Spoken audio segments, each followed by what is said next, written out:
क्या आपने कभी सोचा है, रामायण में जहां लगभग सभी राक्षसों का वध हो गया था, वहीं सूर्पणखा को क्यों छोड़ा गया?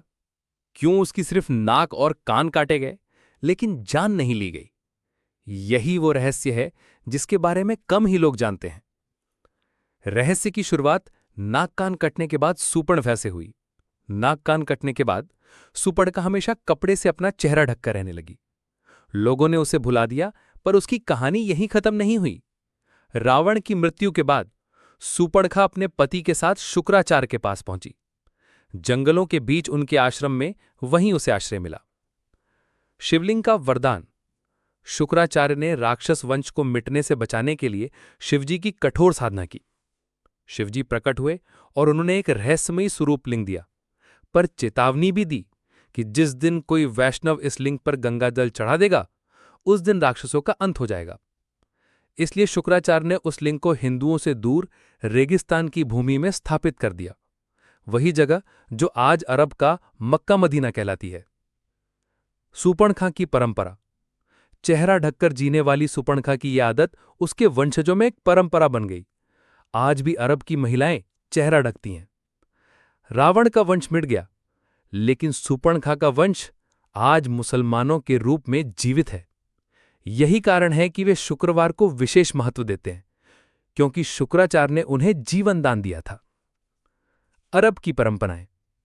अब सवाल उठता है कि अरब की धरती पर इस तरह की जीवन शैली क्यों बनी? इसका उत्तर रेगिस्तान खुद देता है। वहां जंगल नहीं थे, लकड़ी नहीं थी, इसलिए मृत शरीर को जलाना संभव नहीं था, इसलिए उन्हें दफनाया जाने लगा। वहां हरियाली नहीं थी, इसलिए हरा रंग आशा और जीवन का प्रतीक माना गया। धधकती धूप में लोग सफर करते थे, सिर ढकने के लिए टोपी पहनी जाती थी।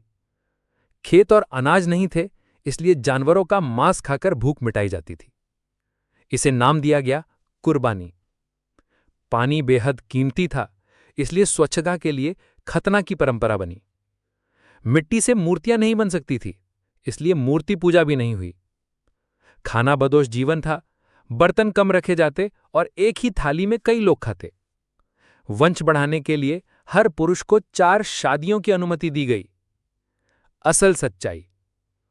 तो दोस्तों, असल में इस्लाम किसी धर्म की तरह नहीं, बल्कि कबीले की जीवन शैली है, जहां नियम और परंपराएं सिर्फ रेगिस्तान की जरूरतों से बनी थीं। अब सोचिए, क्या यह महज एक संयोग है या फिर सचमुच सूर्पणखा का वंश आज भी जिंदा है?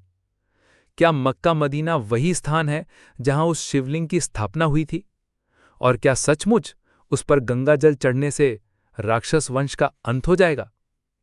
इन सवालों के जवाब आज भी रहस्य की परतों में छिपे हैं।